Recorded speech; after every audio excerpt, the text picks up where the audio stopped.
사랑합니다. 축복합니다. 우리 대관교회 성도 여러분, 오늘 수예배는 지난주 주일날 봤던 이사야서 53장에 있는 말씀을 가지고 함께 보겠습니다. 지난주에는 이사야서 53장 1절부터 7절까지에 있는 말씀을 봤는데 전체적으로 12절까지 있습니다. 12절까지 한번 보겠습니다. 핵심 구절 한번 보겠습니다. 이사야서 53장 5절입니다. 그가 찔림 우리의 허물 때문이요 그가 상함 우리의 죄악 때문이라. 그가 징계를 받음으로 우리는 평화를 누리고 그가 채찍에 맞음으로 우리가 나음을 받았도다. 이게 제목이죠. 그래서 찔림과 상함과 징계를 받은 게, 그리고 채찍에 맞은 게 다 우리의 나음을 위하여서 받았다라는 거예요.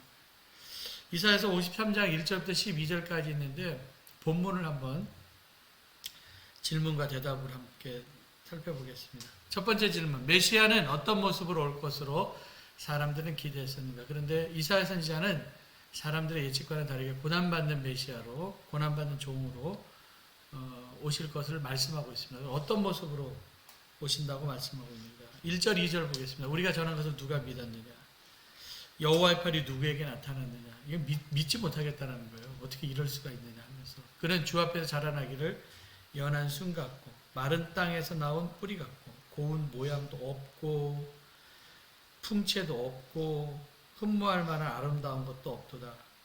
좋은 것은 아무것도 없는 거예요. 그냥 약한 순, 마른 뿌리 같은, 생명력 없는 뿌리 같은 그런 모습으로 오셨다라는 거죠. 그럼 메시아가 이 땅에 오실 때 사람들은 어떻게 대했는가? 당연히 외모적으로 이렇게 연한 순 같고 아름답고 흠모할 만한 게 없으니까 당연히 멸시를 하겠죠. 근데 멸시를 받아 사람들에게 버림받고 간고를 많이 겪었고 질고를 아는 자라. 그러니까 질고를 아는 자 되게 중요한 것 같아요. 아픔을 아파본 사람이 아픈 사람을 안다고. 마치 사람들이 그에게서 얼굴을 가린 것 같이 멸시를 하고 딱 하면 얼굴을 가리는 거예요. 왕따시키는 거죠. 우리도 그를 귀히 여기지 아니하였다. 그는 실로 우리의 질고를 지고 우리의 슬픔을 당하였거늘 우리는 생각하기를 그는 징벌받아서 하나님께 맞으며 고난당한다. 저 징벌 하나님께 벌받아서 그래. 이런 식으로 생각하면서 비난도 하고 멸시도 했다는 거예요. 메시아가 당하는 고난은 누구 때문에 당하는 고난인가? 그러니까 찔림은 우리 5절 아까 봤죠. 허물 때문이고 그 상함은 우리의 죄악 때문에 그 징계를 받음으로 평화를 누리고 채찍에 맞음으로 나음을 받았다. 우리가 다 양 같아서 그릇 행하여서 각기 막 내 마음대로 갔는데 여호와께서는 우리 모든 죄악을 그에게 담당시키셨도다. 그러니까 우리의 허물 때문에 우리가 그 찔림과 상함과 징계와 채찍 때문에 우리는 나음을 받았다. 고난당하는 메시아는 어떤 모습으로 고난을 당하셨는가? 괴로우면 소리를 내잖아요.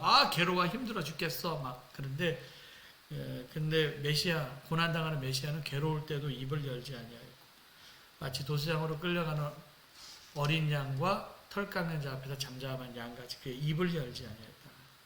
곤욕과 신문을 당하여 끌려갔으나 그 세대 중에 누가 생각하기를 그가 살아있는 자들의 땅에서 끊어진 마땅히 형벌을 받을 내 백성이 허물 때문이여 하였으리요. 그는 강포를 행하지 아니하였고 강포를 행하지 아니하였다. 그의 입에 거짓이 없었으나 그의 무덤이 악인들과 함께 있었으며 그가 죽은 후에는 부자와 함께 있었도다. 예언에 대한 이야기입니다. 그러니까 아까 앞에 나와 있는 것처럼 잠잠했다, 입을 열지 않았다, 강포가 있어도 그러니까 고난이 있어도 강포를 행하지 아니하였다. 그럼 우리하고 좀 다른 모습이죠. 우린 고난이 있으면 소리치고 욕하고 그러잖아요. 근데 그의 입에는 그런 거짓이 없었습니다. 고난받는 메시아는 어떤 제물로 드려진다고 말씀하고 있습니다. 속건 제물이에요. 그래서 여호와께서 그에게 상함을 받게 하시기를 원하나 질고를 당하게 해서 그의 영혼을 속건 제물. 그러니까 속건 제물이라고 하는 것은 레위기법에 의하면은 이렇게 배상에 대한 의미가 있죠. 배상에 대한 의미가 있습니다. 그러니까 죄를 사해주는 속죄 제물이 따로 있고 속건 제물은 자기가 잘못한 것에 대해서 배상하는 거예요. 이러면 그가 씨를 보게 되며 그날은 길 것이요 또 그의 손은 여호와께서 기뻐하시는 뜻을 성취할 것이다. 그러면서 메시아가 오셔서 고난받은 후에 어떤 결과가 나오나 그랬더니 자기 영혼에 수고한 것을 만족하게 여길 것이다. 어떤 승리에 대한 의미가 있는 것 같아요. 나의 의로운 종이 자기 지식으로 많은 사람을 의롭게 하며 그들의 죄악을 친히 담당하셨도다. 자기가 자기 직으로 사람들 의롭게 하고 그 다음에 존귀한 자와 함께 목을 받게 되면 이게 목 받는다라고 하는 것은 승리의 전리품 같은 거 받는 거거든요. 강한 자와 함께 탈취한 것을 나누게 하리니 이는 자기 영혼을 버려 사망에 이르게 하며 범죄자 중 하나로 헤아림 받았습니다. 그러나 그가 많은 사람의 죄를 담당하여 범죄자를 위하여 기도했다라고 하는 것은 범죄자를 위해서 중재했다라고 그런 뜻입니다. 범죄자를 위하여 중보기도 했다. 이제 이런 것들이 고난 받은 후에 결과예요. 어떤 승리에 대한 결과, 전리품을 나누는 결과, 뭐 그런 결과이죠. 그럼 의미 찾는 느낌이 적용을 한번 좀 보겠습니다. 이사야서 53장은 고난받는 메시아에 대한 예언의 말씀인데 사도행전 8장에 보면 에디오피아 여왕 간닥의 국고를 맡은 내시가 이제 집으로 돌아가는데 이사야서 53장을 읽고 있었죠. 근데 빌립이 성령한테 얘기해요. 가까이 가라고. 가까이 가보니까 이 이사야서 53장을 읽고 있었어요. 빌립이 내시아인데 보세요. 야, 그 말 뭔지 깨닫겠느냐? 그랬더니 지도해주는 사람이 없어서 무슨 말하는지 하나도 모르겠습니다. 그렇게 얘기하자 빌립이 그 선지자가 말하는 건 누구인지 아십니까? 진짜 빌립은 그에 관한 복음을 내시한테 전해주고 그가 수용하고 그리고 세례까지 받았습니다. 그래서 이사야서 53장은 메시아 예언에 대한 이야기인데 구약의 복음 중에 복음이라고 얘기를 하고 있습니다. 그럼 이사야가 예언한 메시아는 어떤 모습인가? 굉장히 약한 모습으로 오셨죠. 우리가 기대하는 메시아 상이 있어요. 보통 메시아 그러면 다윗 전승에 의하면 구약에 이거 묵시문학 전승이 아니라 예언자 전승에 의하면 다윗처럼 막 싸움 잘하는 능력 있는 영웅의 모습을 기대합니다. 그 메시아가 그런 모습으로 오실 것이라고 기대했는데 이사야는 아니죠. 고난받는 약한 어린 양의 모습으로 오실 것을 예언했습니다. 그래서 우리가 저는 것을 이사야가 이렇게 얘기를 하는데 야 이거 내가 이렇게 전하면 누가 믿었느냐. 여호와의 팔이 누구에게 나타나느냐. 약한 사람한테 나타나는 거예요. 그러니까 누가 믿었겠느냐. 누가 이렇게 고난받는 모습으로 오는 걸 믿겠느냐. 믿는 사람이 없다라는 얘기죠. 근데 사실 예수님께서 이 땅에 오실 때 요한복음 1장 10절 11절에 보니까 그가 세상에 오시는 세상은 그로 말미암아 지은 바 돼서 세상이 그를 여기 알지 못하였고 자기 땅에 오면 백성이 영접하지 않아요. 알지 못하였고 영접하지 아니하였다. 예수님께서 우리를 구원하시기 위해서 이 땅에 오셨을 때 사실 배척과 상처를 각오하고 오셨어요. 그 알프레드 디수자 시 얘기를 했었죠. 사랑을 한 번도 상처받지 않는 것처럼이라고 하는 그 시에 보면은 사랑이라는 게 하면 좋은 거잖아요. 근데 좋은 것만이 아니라 사랑에는 아픔도 있고 상처도 있다. 그래서 상처받을 게 두려워서 사랑하지 못하면 사랑할 수 없죠. 그래서 나는 한 번도 상처받지 않는 것처럼 나는 그래도 사랑하겠다.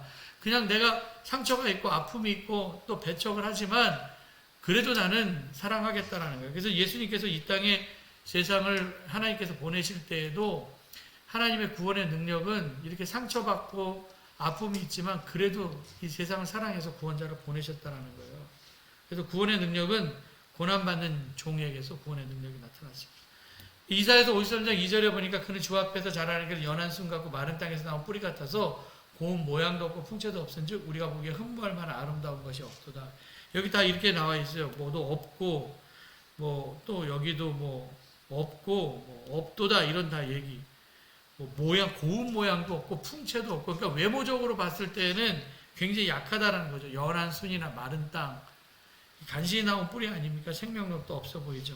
이렇게 없다라고 하는 말이 반복적으로 사용되고 있어요. 그리고 이사야서 53장 3절에 보니까 당연히 그러니까 풍채도 없고 외모적으로 무시당할 만한 모습이니까 사람들이 그 메시아 온 것을 고난받는 모습으로 온 걸 멸시를 하죠. 버림받고 간고도 겪고 그러니까 아픔을 아니까 아픔을 아는 거예요. 아파 보니까 그래서 그의 얼굴을 가리면서 멸시를 당하였고 또 우리도 그를 귀하게 여기지 않았습니다. 이런 어려움을 당하는 거예요. 이게 이사야가 예언한 메시아의 모습이었습니다. 이사야가 예언한 메시아는 사람들이 기대했었던 모습은 아니죠. 고난당하는 종의 모습으로 오시는 것은 우리의 기대와는 너무 다릅니다. 그래서 우리 신앙생활도 내 기대와 내 생각대로 되지는 않아요. 오히려 신앙생활은 내 기대와 생각을 내려놓는 것이고 하나님의 기대와 생각을 가지고 사는 겁니다. 그래서 그 말씀을 믿고 따라가는 거예요. 내 생각은 죽고 하나님의 생각대로 사는 거예요.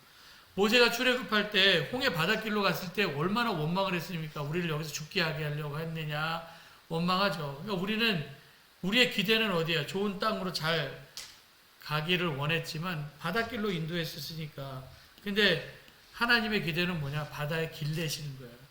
우리가 바다에 길 낼 것을 누가 예측이나 예상을 했겠습니까? 그래서 우리가 믿음으로 무장된 사람들은 어쨌든 내 기대와는 전혀 상관없는 길로 우리를 인도하신다 할지라도 낙심하거나 절망하지 말아라라는 거죠. 고난당한 사람을 통하여서 분명히 하나님의 일은 이루어집니다.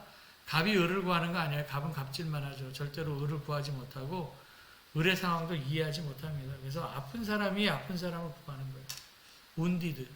운디드 힐러 있잖아요. 그러니까 상처받은 치유자가 됩니다.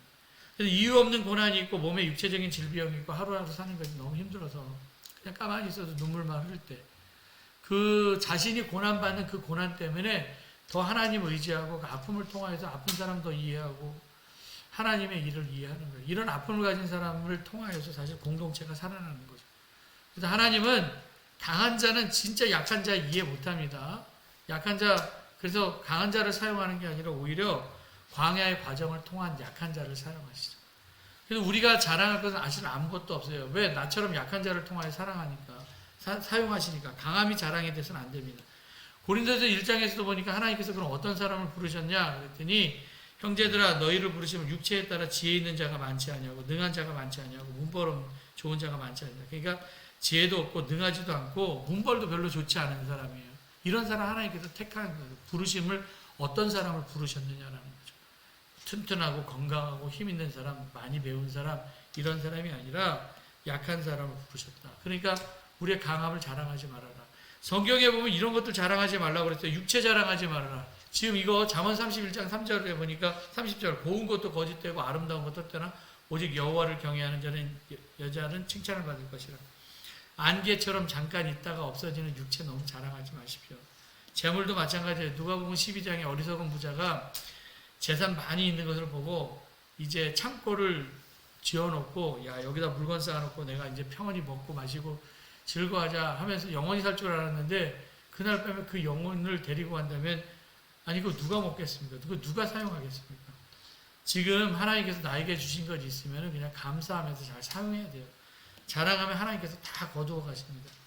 그러니까 뭐 외모도 자랑할 거, 육체를 자랑할 것도 없고 뭐 돈 자랑할 거, 재산 자랑할 것도 없고 지식도 마찬가지예요. 전도서 1장 18절 지혜가 많으면 번뇌도 많으니 지식을 더하는 자는 근심을 더하느니라. 사람이 죄를 지으면 머리를 써야지. 특별히 욕심 가지고 있으면 머리를 씁니다.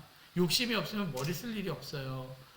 우리가 하나님께서 우리에게 주신 지성을 가지고 하나님께 영광을 돌리는 수단으로 사용해야 되는데 잔머리를 굴려서 살면 안 되겠죠.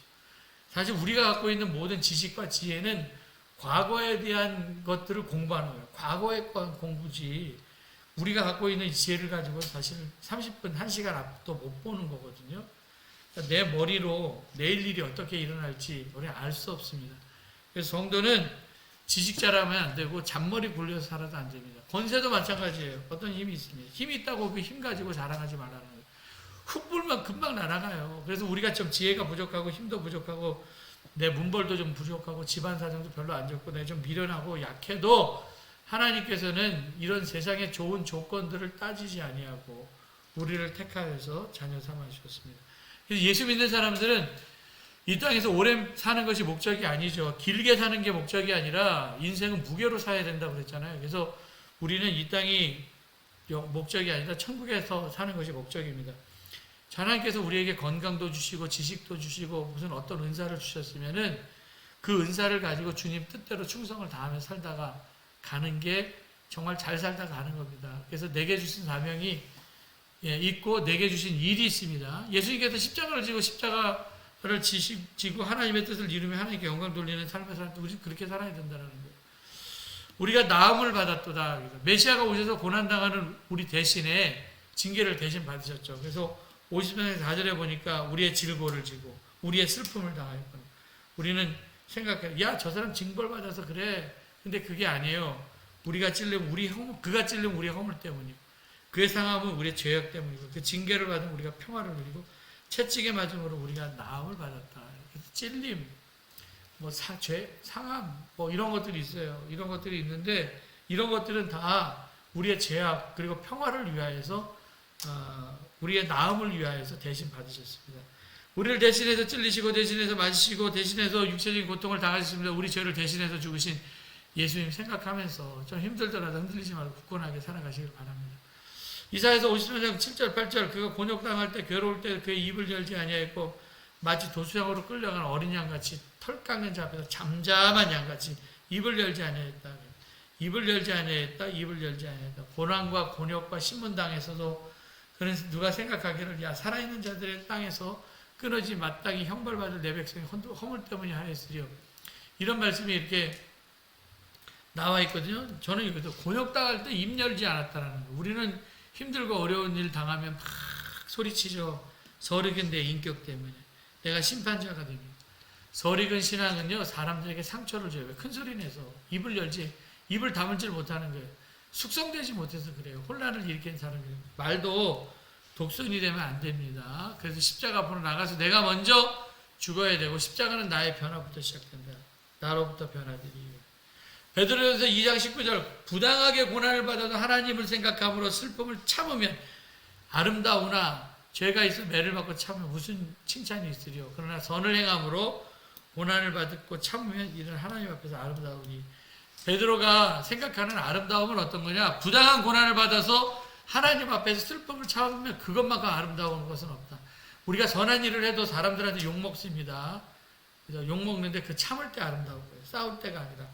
선을 행할 때도 이런저런 비난의 말을 들어도 참는 것이 아름다움이다. 부당한 대우를 받아도 참았기 때문에 그 참음을 통해서 아름다워졌다는. 예수님은 우리를 대속하시기 위해서 십자가에서 죽으셨습니다. 너희들 때문에 내가 죽는다 하시지 않으셨습니다. 그냥 아무런 말씀도 하시지 아니하고 십자가를 지셨고요. 도살장으로 끌려가는 잠잠한 양처럼 잠잠히 그 입을 열지 않았습니다. 그래서 더 슬픈 것 같아요. 그냥 죽음의 자리로 갈 때 막 소리치면서 아프다고 막 난리치면 그래도 뭐 덜 슬플 텐데 조용했다라는 거죠. 그래서 여러분 십자가 앞에서 우리는 다 우리의 속이 보여요. 십자가뿐만 아니라 사람이 고난을 당할 때 그 속마음이 보여요. 이사야서 54장 9절에 그 강포를 행하지 아니했다. 그의 입에 거짓이 없었으나 그의 무덤이 악인들과 함께 있었으면 그의 죽은 후에는 부자와 함께 있었도다. 강포가 없고 거짓이 없다. 이런 말씀이 나와 있죠. 대부분 고난당하면 강포가 나옵니다. 그 속에 더러운 것들이 막 입을 통해서 막 쏟아져 나오는 거예요. 죽을 때 보면 그 사람의 그 설익은 인격들이 다 나오잖아요. 예수님께서 십자가에 달리셨습니다. 십자가는 인간에게 주는 가장 잔인한 형법입니다. 고통스러운 사형법입니다. 서서히 죽어요. 참을 수 없는 고통이 계속 지속됩니다. 몇 달씩 매달려서 그 고통 가운데 죽어가는 사람들이 있습니다. 그때 그 사람의 추한 모습이 다 나오는 거거든요. 속에 있는 거 다 쏟아내고 죽으니까. 로마의 백부장은 십자가에 달려 죽는 사람들을 여러 봤습니다. 근데 예수님은 좀 달랐죠. 예수님은 그 십자가의 사랑이 나를 용서했고, 그 다음에 백부장은 그런 모습들을 다 봤고, 야, 그래서 저 예수는 다른 사람이 십자가에 달린 거하고 좀 다르네. 그래서 예수님을 향하여서 백부장은 숨지심을 보고 이 사람은 진실로 하나님의 아들이었도다. 그래서 십자가 위에서 잠잠했고 또 거짓이나 강포가 없었습니다. 사람이 속이 보일 때가 있어요.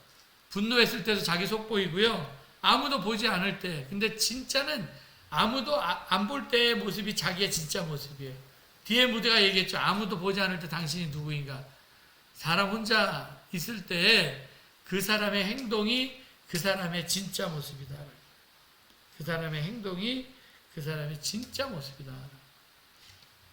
힘이 좋아졌을 때 완장 하나 딱 채워놓으면 변하는 사람이 있고요. 고난당할 때, 어려움 당할 때 막 속이 보이는 사람이 있죠. 막 원망하고 막 그럴 때.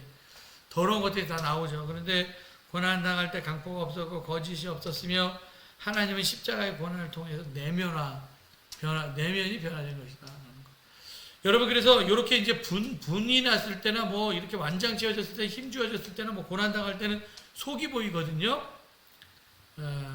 근데 예수님께서 십자가에서 고난받으실 때에도 잠잠했고 강포가 없었습니다. 십자가의 삶, 도살장으로 끌려간 어린 양, 입을 열지 않은 것처럼 예수님도 우리가 하나님에 대한 믿음과 성도에 대한 사랑이 있었기 때문에 당당하게 침묵하면서 기쁨으로 십자가를 지었습니다. 예수님께서 십자가 지신 건 속건제물 된 거고 그들의 죄악, 우리들의 죄악 때문에, 그리고 12절 하반절에서 보니까 다른 사람의 죄를 담당하기 위해서 중지하셨습니다. 그래서 예수님이 구원의 제물이 됐는데 제물은 항상 제3자를 대신하는 거잖아요. 그래서 십자가에서 우리 죄를 대신할 만큼 우리를 사랑하신 예수님을 생각해야 되고요. 해마다 사순절이 오는데 그리고 고난주간도 오고 뭐 부활주일도 오잖아요. 이때만 우리가 고난 당하신 예수님 생각하는 것이 아니라 그냥 항상 생각해야 되고, 예수님이 나를 사랑하다 고난 받으셨고요. 가난하셨고 멸시받으셨고 천대받으셨고 매맞으셨고 가시관 쓰셨고, 그렇게 그냥 양손과 양발에 우리의 죄 때문에, 우리의 손의 죄, 우리의 발의 죄 때문에 못 박히셔서 돌아가셨습니다. 나의 죄 때문에, 나의 허물 때문에, 나를 구원하기 위해서.